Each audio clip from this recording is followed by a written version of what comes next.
Welcome back to Persona 2 Innocent Sin on TSR. We are getting more rumors about the Joker game, but enough about that. We need to go to a ramen store and buy weapons. A ramen store of all places. Yep. I think that's one of my favorite tropes about the Persona series is they find the goofiest, most like dumb ways. That's not even proper grammar. It's how dumb it is. This guy. They find the dumbest ways to give teenagers like mortal weapons. Yep. They've done it in every game. Yeah, but anyway. Apparently, we get weapons from a Russian spy who owns a ramen shop. No. Ex-spy. Ex-spy. Yeah, I heard you want some guns. Gotta take down that Hitler. Third wife of an Arabian oil tycoon. And Akechi, despite seeing 3 of his best friends just die, a man appear out of nowhere and beat them up with a mystical being, still doesn't believe in rumors. Sounds like this. Right. Yeah, right. I mean... And he's like, no, there's no way she sells weapons. Right. But in order to get her to sell weapons, we need to go to the rumor mill, which is the Kuzunoa Detective Agency, which in and of itself is actually a reference to the Devil Summoner series, which is also a spin-off of Shin Megami Tensei. Right. Which, I'm not sure if the Devil Summoner games came out. Did it come out before this one? When did 2 come? Actually, that's an interesting thing that someone should look up. I forgot when Persona 2 released. Let me see. It had to have been just at the end of the PlayStation 1's life cycle. Well, I'm gonna check, because I know Eternal Punishment was released in 2000, I believe. Yeah, so it was near the very end of the PlayStation. 2000, huh? Yeah. Yeah. But yeah, Devil Summoner was in 1995, and Innocent Sin was in 99. Wow. 95. Wow, that's a lot older of a game than I thought. Yeah. Anyway, a couple things I was trying to get at was like, one, I think Akechi has some of the best facial drawings in the game. Oh, totally. I freaking love his expressions. He's the most animate of all of them. Yeah, his expressions are so entertaining. But he's also like, he's not your typical bro friend, because like every Persona game has the total like dude bro friend guy, and it's like, hey man, you want to go get tacos and work out? Yeah, but then he's also super relatable in comparison because he's got this punk rock motif, so he obviously doesn't fit in with the society of this game in that regard. Also, I just want to point out, I love how Todoroki's description basically said, oh yeah, he summons devils. Like, he just does that on the side. Yeah. It's Todoroki, but he doesn't have red or white hair, and he doesn't summon fire and ice. What the fuck? If the rumors come true, Banana Char Siu Ramen. Oh boy, that does not sound good. Ew. Banana and ramen do not sound like they mix. No. No, they do not.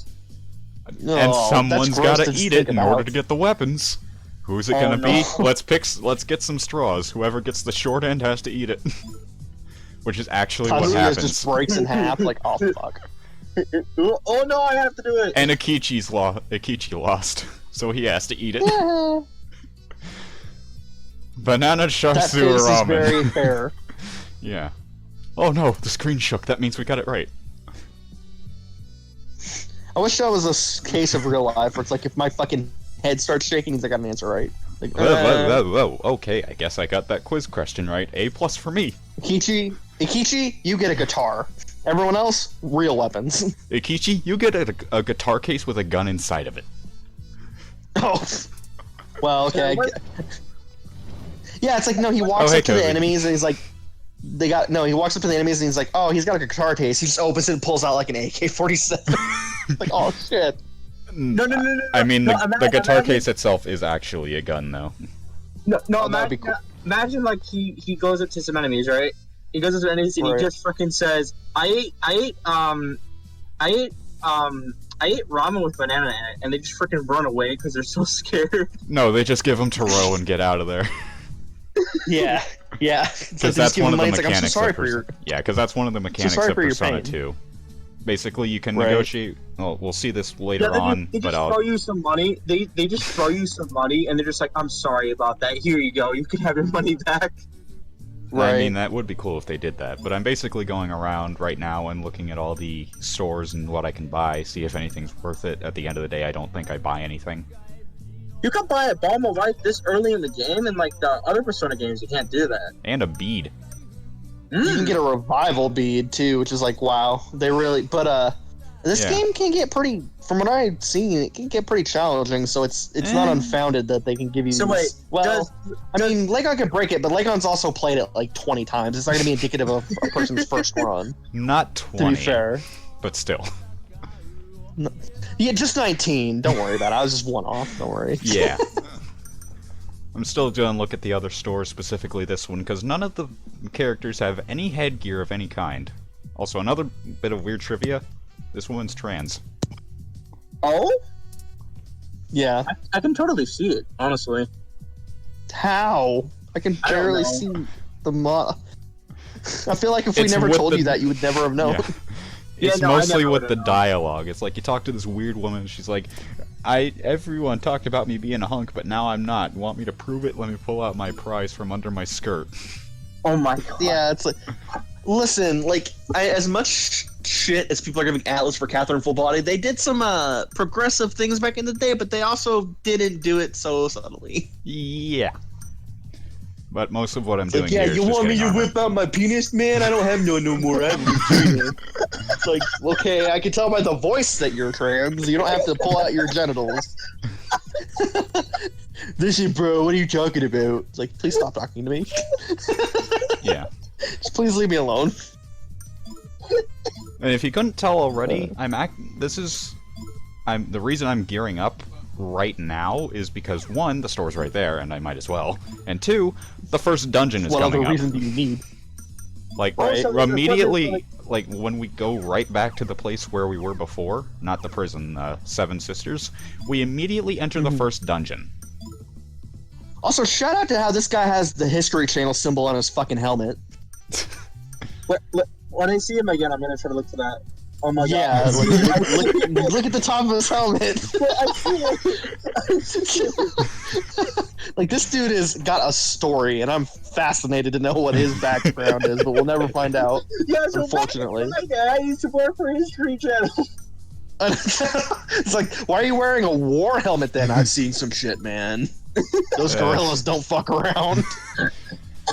But most of what I'm doing before going back to Seven Sisters is just exploring around all the area, trying to find rumor mongers. Except this one is not that one of those places. It's very important to the story later on because he saw it in the intro. But we'll talk about that way later. Obviously. So did this game have like the? I actually remember exactly what things happen here too.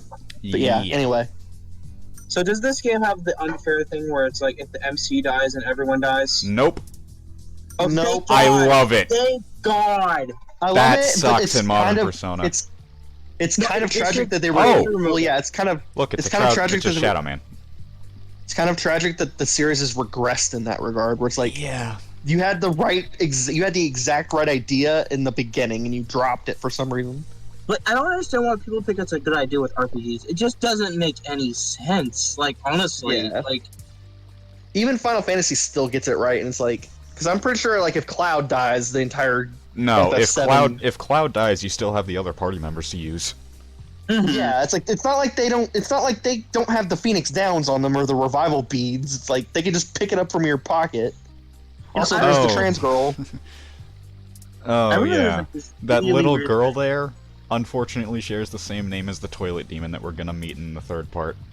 No. Yes. No. It's actually why we find the toilet demon. Why do you name your little girl? What do you want to name your little girl? I want to name it Toilet Demon. The name is actually Hanako though. Hanako stands Japanese for Toilet Demon. Man, I want to look that up just to see if that's correct, which I doubt it is. Please don't put me on blast. It's just a joke. I know. Oh man. So it's been a while since I saw the beginning of this. Is the first dungeon in this one? Okay, one of the meanings for the name Hanako can just mean flower girl. Okay. Anyway, unimportant dialogue aside. Hello, Steve Seagal. No, I see it. It is Steven Seagal from the 90s. Wow. And he is even named Steven. Yeah.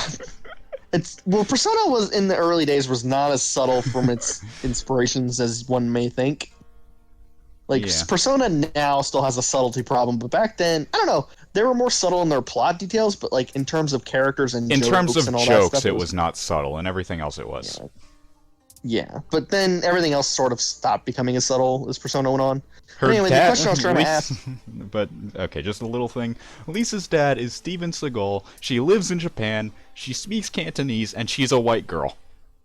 Well, she's from America. Well, that's why they call her... I don't know if her father is American. And he works a 9 to 5 in a business outfit teaching English. Well, okay. She's still American, though. She's still technically a foreigner. But that's... I don't know if they've started doing it, though, but that's why they call her Ginkgo, because I'm pretty sure that's Japanese for foreigner. No, that's something that Akechi does later on. Well, that's what Akechi does, but that's the reason for it. It's because she's a white girl. Never really thought of that. So, anyway. Yeah.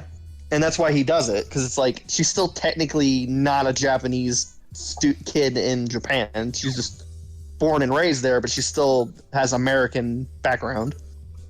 Yeah. But this is one of the accessory shops, Time Castle. I absolutely love the music for this place. It's so calming, and it's such nice jazz. I also really like the shopkeeper, because he looks straight out of fucking Castlevania in a good way. Like he's called the Count. He looks like Alucard, but with like an eye patch. Yeah, he's definitely inspired from Castlevania. Because Symphony of the Night was a big game around this time, so no more living in poverty. I'm finally rich. From now on, the first thing I'll do is furnish my house with an antique wall cloth. Oh, so expensive. Oh wait, I'm rich. Anyway, the question I was trying to... Well, I guess I'll wait till we get to the first dungeon. So it's fair. Yeah. But that's just basically their shops. Now it's time to start the intro to the first dungeon, Seven Sisters High School. If you're wondering why it was so grid-based when we were there before. So, I guess my question is, quickly, before I get cut off for the 50th time. Okay. Well, mostly because I just keep losing track of my thoughts, but does this game's first dungeon follow some of the other Persona games where it's like the first dungeon is kind of deceptively difficult to kind of throw you in the deep end? Not really, unless you decide to go to like the 3rd floor first, and that's where your first encounter is, because then you'd run into a level 4 enemy. Right. Oh. Because Persona has that problem where a lot of the games have a really hard first dungeon, and then everything kind of tampers off a little bit after that, but still. I don't really think Persona 2 does that too much. And I'm playing on hard mode, for the record. Right. Because I think this game is actually very easy, especially with fusion attacks. Yeah. I think it's definitely an easier game out of the series to get into. I mean, everyone's going to struggle in most games on their first playthrough trying to learn the mechanics, but it's definitely one of the easier barriered entries in the series. It has a very good learning curve, at the very least. Well, yeah. I started off... Yeah, go ahead. I started off with Persona 4, and the first dungeon, like... And oh my god... The first dungeon legitimately made me freaking upset. It made me upset. Yeah, no, and that's fair. Like, Persona 4 base game is the best example of what I'm talking about, because it's like, that first dungeon is a nightmare, and they give you a boss that is nearly invincible to all of your stuff, so that's definitely a hard learning curve. And 3 is pretty difficult as well, so... I think 1, 3, and 4... Yeah, 1, 3, and 4 have really difficult learning curves and starts, whereas, like, 2 and 5 are the only two that are very easy to pick up. Well, I wouldn't say 2 is easy to pick up. It's just easy to learn, difficult to master. Well, yeah. With number 5 is the first. What the heck's going on? That was a heck of a portrait, by the way. Yeah, the clock has started, and now what is called the Emblem Curse is happening. In Eternal Punishment, we get a cutscene for this, and her face melts off. No. Emblem Curse? You mean getting too many people in Smash? It's the Fire Emblem. Oh, no. Not that emblem. No. Oh, man. No. Well, we're not going to see her face melting here, so don't worry about it. Yeah. But we'll have to wait a few years for that for the fan translation. And welcome to the first dungeon. Wait, is there not a fan translation of Eternal Punishment PSP already out still? Or is it still being worked on? It's still being worked on. How long did this one take? This one was an official translation. And there's still typos. Wait, really? Yeah. The PSP version of Innocent Sin was released in the West. The PS1 version of Eternal Punishment was released in the West, not the PSP version of Eternal Punishment or the PS1 version of Innocent Sin. Yeah, I'm still surprised that this duology worked. See, I just really think that I wouldn't want Atlas to remake this game or the duology. I'd just rather that Atlas find a way to officially port Eternal Punishment PSP to some console. It'd be perfect for the Switch. It actually really would. But this is but of course Atlas seems to fucking hate the Switch, so whatever. And Personas 1 and 2. But to go on here, well, the first encounter that you get in this is 2 slimes. They always will prompt you to go hey, do you want to learn about negotiations? Because this will basically be the tutorial for it. You have the happy, eager, angry, and scared meter. Angry, if you fill that up, they just end the conversation and will sometimes attack you. Happy, you can form a pact. Eager, you get tarot cards from them. And scared, I think they just run away. I've never really bothered to get scared up too much. Wow. Thank you, creature that wants... for a creature that wants to kill us, you're very, very cordial and kind. Actually, he did just say at the very beginning, you immediately think demons. Oh, scary, evil monsters, huh? No, they have personalities, and they're probably scared of you, too. Exactly. Right. Which, again, games don't really pick up on until pretty much 5. After this, it's 3 and 4 kind of do their own thing with it, and then 5 kind of picks the system back up a little bit. Yeah. This is a really unique way for them to explain it, though. This is a really cool way to do it. I like how they did it here. Yeah. Undertale is not the first game to do that kind of thing, even though a lot of people think it's very unique for that. No, I'm not saying you are. I'm just saying a lot of people think Undertale is unique for that kind of thing, but Persona did it a long time before Undertale came out. Yeah.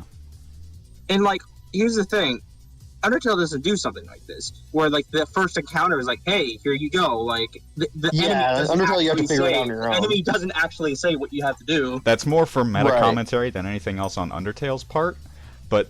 you have different ways you can talk to them. You have 4 different options per character, and you can also do 2 or 3 characters at once to talk to them. I decided to do a stare with Tatsuya. One of Tatsuya's lines is amazing. Signature moves. One of Tatsuya's signature moves, just staring like Jotaro. Yeah. What a kind little guy. Yeah, he gave us free tarot. Yeah, no, I saw that too. I was like, huh. Yeah. Also, I'm kind of sad that the slimes weren't blue and had a dopey face. Oh wait, we're not playing Dragon Quest. Never mind. Yeah, but I thought they were I'd love to get to those games one day, though. I thought they were snake monsters at first, and they're like, oh no, it's slime. I was like, oh. Yeah, and you'll see color swaps of them later on, and around level 30 or 40. Oh, don't worry. We'll see Dragon Quest slimes though. Maybe one day I'll pick up 8. I know metal slimes start appeering in the 3rd dungeon, I believe. Wow, so there's metal slimes and there's liquid metal slime. Wow. A lot of Dragon Quest parallels. There's an emblem on the wall with the school clock. There's a clock on the wall with the school emblem. No, the school emblem. Oh, I thought it was the fire emblem. But what you basically have to do here is try and get to the principal's office, because that's what you need to do to progress. And here I go to the 2nd floor, and my second encounter is 2 nightmares. Level 4 enemies. Oh my. And I'm only level 1. Those things look really angelic for being nightmares. Yeah, but they're called Nightmare. Also, I want to say that Persona 2 has a really good soundtrack, and the battle music is one of the best in the series, even though it doesn't have vocals like the rest would have from here on out. I do not care about that at all, because it is. It doesn't matter. Yeah, it doesn't. Yeah, it doesn't mean it's a bad music. Yeah, I think it's definitely a very fitting for the pace of the battles in this game. Yeah, it sounds pretty catchy. Yeah, it's really good. Which is, again, something I'll always preach about RPGs to the end of time, is that if you're going to have an RPG, it better have a good battle theme, because you're going to be No, totally. 100%. Yeah. The main thing... I hold out, I I love that song, so come on, Legion. No. Klingon would rather freaking destroy his own eardrums than agree with you on that. Yes. Sorry. But to basically explain what the nightmare enemies do, they basically specialize in status effects and nothing else, because they do not do very many offensive spells at all. Fucking hate that in RPGs, by the way. I hate enemies that utilize status effects. Yeah. What do you think of it's Nightmare? So frustrating, because it just drags battles on. cute enough to be my little sister. Oh wow! I've never heard a thing that likes that. That worked. Wow. I'm just trying to get its eagerness meter up so that I can. And then get he gets the cards. Romeo face, like he thinks he's such a good flirt. Like fuck you, dude. Nightmare isn't stupid. Yes, you are stupid. Wow.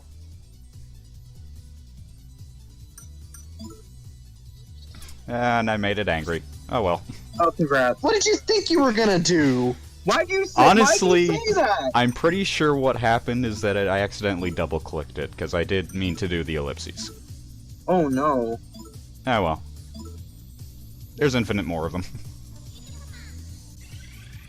No, this would be. And Akichi's asleep! And this would be. Well, what's new? And honestly, One thing I also. Go ahead. And Legion, this would be our restart the game.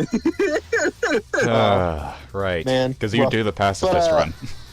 Yeah, I like the second I have to do the just freaking turn off the console. Also appreciate the realistic rock graphic. Oh no, that was like just super the realistic. real time. Yeah, I know, real time rock being dropped on a person in an anime game. Yeah. But here's one thing about Persona 2 that I kind of appreciate is if you look at the little portraits, you can tell if someone's ailed or not. Yeah, and Which what other games don't ailment really specifically. Right, other games don't really do that, and I always kind of appreciate the little details like that in RPGs. And a neat thing about the reticle around the enemies is that if it has a little red thing, that indicates that their health is low, and if it's green, it indicates that their health is high. Right. And another thing that happened Persona earlier... 2 really does the little details pretty well. Yeah, and another thing that happened earlier with Tatsuya's Persona Volcanus is that it ended up it basically reached rank 2, which is what just happened with Adamanthus there, which basically means he got a new spell. Hydro Boost. So you can level up in battle in this game. You can level up your personas in battle. Yeah. That's interesting. You've always been able to do that, it's just that they're kind of not this is not more the same for kind of level up system. Yeah, this is a different way of doing it. And now I'm just gonna use a fusion attack because it's like, oh right, I have those, I forgot. That's also why I say I think the all-out attack, it's a precursor to the all-out attack, because even the graphic and like how it pops all the 3 characters on the screen, it's like, it's kind of just a precursor to the all-out attack, but I think it's a better system, because I wish they would bring that back. Yeah, I completely understand I think the idea, but at the same time, the reason that there even are little portraits of them coming up is because 1, I turned them on, and 2, they were added to the PSP version. Also, you can choose what stats you want to upgrade. That's pretty cool. For your character specifically. This is the teacher's lounge. It's the wrong room. It's another important room later on, but we can't get to it yet.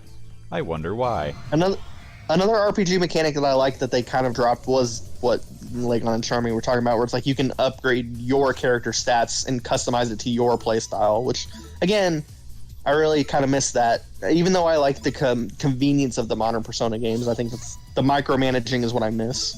Yeah. Is that like a cat girl? I think it looks like a monkey girl. It looks more like a squirrel Akichi to me. doing the ultimate. Yeah, Akichi doing the ultimate JoJo pose. So. I. Yeah. It's like, I will pose to my way to victory. Exactly, because they don't do anything special to summon their personas. I'll be the roundabout. Akichi, what are you singing? Nothing. Just carry on. Yeah. Gotta go to the 3rd floor in order to get to the principal's office, and I don't know why I just went back down the stairs. Why did I do that? You have to check every corner. Okay, I'm just checking the map. You're using that slime's device very well. Right. It's like, that demon's just like, oh, I'm so proud. I really helped that person out. Yeah, I'm totally making it proud by not negotiating with those nightmares. And messing it up entirely. Like, you should really work on cutting this stuff out in the future. Just a bit of advice. Yeah, probably. It was kind of a rush. It was kind of a rush job here. I did do it a bit late, so. Right. We did have to re-record the first 2 parts of this, so it's understandable. But this guy says he saw Hanako in the bathroom. Hot. Anyway. Oh wait, get it, toilet demon. And this guy's worried about his paper stuff, and he wants to go home because curses. Literal curses. No, I thought you meant like, curses, I want to go home. Curses. The emblem curse is active.